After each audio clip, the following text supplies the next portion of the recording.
صوبہ سندھ کا دوسرا سب سے بڑا شہر حیدرآباد، جس کی بنیاد 1768 میں رکھی گئی۔ شہر کے ایک جانب وسیع و عریض قلعہ تعمیر کیا گیا جو پکا قلعہ کے نام سے جانا جاتا ہے۔ اس قلعے کے مرکزی دروازے سے تجارتی اور کاروباری سرگرمیوں کے لیے ایک طویل بازار بھی بنایا گیا جو کہ آج بھی ایشیا کا سب سے بڑا بازار کہلاتا ہے، اور یہ شاہی بازار ہے۔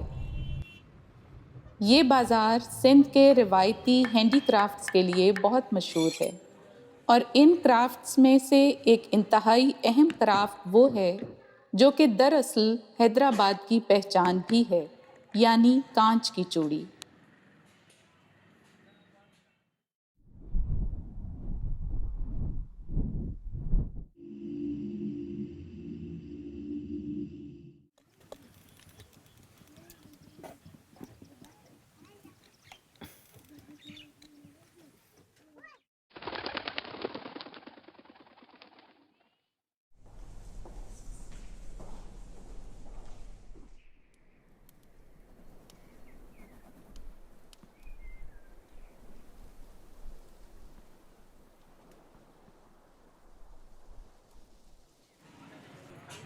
چوڑی کا شمار دنیا کے قدیم ترین زیورات میں ہوتا ہے، اور یہ بھی کہا جاتا ہے کہ دنیا میں سب سے پہلی چوڑی موہنجو دڑو میں تیار ہوئی جو مٹی سے بنائی گئی تھی۔ یہ چوڑی جب سے بن رہی ہے، جب سے یہ پاکستان بنا ہے نا، جب سے یہ چوڑی بن رہی ہے۔ جو فیروز آباد سے آئے تھے چوڑی والے، انہوں نے آگے انڈس کلاس چلایا تھا کاچ میل کے اندر، جو کالی روڈ کے اوپر ہے، وہاں سے یہ چوڑی بننا شروع ہوئی ہے۔ بہت سے لوگ اس بات سے بے خبر ہیں کہ بظاہر معمولی نظر آنے والی کانچ کی یہ چوڑی دراصل بہت سے ہاتھوں کی انتھک محنت کے بعد وجود میں آتی ہے۔ اس کے اندر شیشہ استعمال کیا جاتا ہے، کچھ کیمیکل استعمال کرے جاتے ہیں، سوڈا وغیرہ۔ سب سے پہلا مرحلہ صدائی کہلاتا ہے، جس میں ٹوٹے ہوئے شیشے کو صاف کر کے بھٹی میں ڈالا جاتا ہے یہاں تک کہ شیشہ پگھلنے لگ جائے۔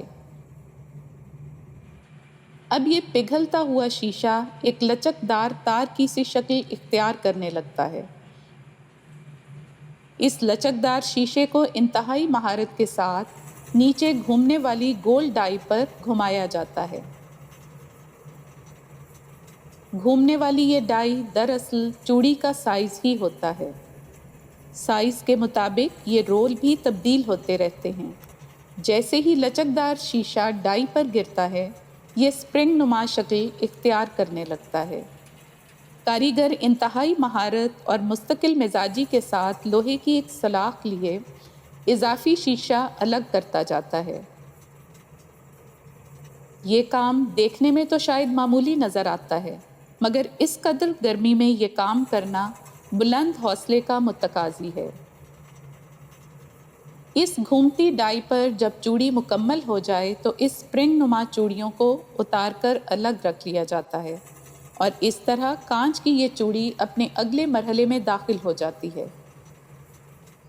رول پر تیار ہونے کی وجہ سے یہ چوڑیاں اسپرنگ کی طرح آپس میں جڑی ہوتی ہیں، جس کے بعد کاریگر انتہائی تیزی کے ساتھ ہیرے کی نوک کی مدد سے چوڑیوں پر کٹ لگا کر ان کو الگ کرتا جاتا ہے، اور یہ مرحلہ کٹائی کہلاتا ہے۔ مشین کی طرح چلتے یہ ہاتھ ان بے رنگ چوڑیوں کو گچھوں میں باندھنے لگتے ہیں۔ ہر گچھے میں تقریباً 350 چوڑیاں ہوتی ہیں، اور یہ گچھا توڑا کہلاتا ہے۔ اب ان سادہ چوڑیوں کو مختلف گھروں میں بھیج دیا جاتا ہے، جہاں مٹی کے تیل کے دیے کی مدد سے کٹی ہوئی چوڑیوں کو ٹانکا لگایا جاتا ہے تاکہ چوڑی مضبوط ہو جائے۔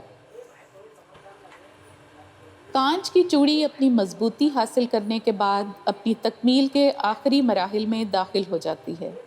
چوڑی پر مطلوبہ رنگ کیے جاتے ہیں، اور ان رنگوں کو پختہ اور مزید نکھار دینے کے لیے مشین یا ہاتھ کی مدد سے مختلف کیمیکلز کا استعمال بھی کیا جاتا ہے۔ جیسے ہی چوڑی اپنا رنگ مضبوط کر لے، اس پر مختلف قسم کے ڈیزائنز بھی کاڑھے جاتے ہیں۔ ہنرمند اپنے فن کا مظاہرہ کرتے ہوئے برش کی مدد سے چوڑی پر دلکش ڈیزائن بناتا چلا جاتا ہے۔ ان ڈیزائنز کے نام بھی بہت دلچسپ ہیں، مثلاً بندش، ببل بچی، دلہن، نور جہاں اور طوفان وغیرہ۔ اس کے بعد کاریگر اپنے ہاتھوں کو مشین کی طرح چلاتے ہوئے مضبوط اور کمزور چوڑیوں کو حیرت انگیز طور پر الگ الگ کرتا جاتا ہے۔ صاف اور مضبوط چوڑیوں کو پیکنگ کے لیے اگلی جگہ بھیج دیا جاتا ہے۔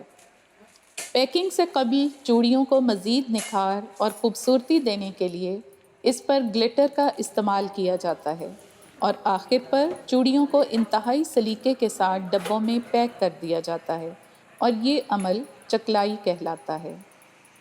پاکستان کے مختلف علاقوں میں چوڑیوں کے حوالے سے مختلف روایات پائی جاتی ہیں، جیسے سندھ کا علاقہ تھر اپنی چوڑی کے حوالے سے منفرد مقام اور پہچان رکھتا ہے۔ یہاں کی عورتوں کا پورا بازو کلائی سے کندھے تک چوڑیوں سے بھرا ہوتا ہے، اور یہ اس علاقے کو پاکستان کے دوسرے تمام علاقوں سے نہ صرف ممتاز کرتا ہے بلکہ سندھی ثقافت کا آئینہ دار بھی ہے۔ ایک محتاط اندازے کے مطابق حیدرآباد میں تقریباً 4 لاکھ افراد کانچ کی چوڑی بنانے کے پیشے سے منسلک ہیں۔ یہ ان لوگوں کی ہنرمندی ہی ہے کہ ان کی محنت اور لگن کی بدولت آج بھی ان کا علاقہ دنیا بھر میں کانچ کی چوڑی کے حوالے سے ایک نمایاں مقام رکھتا ہے۔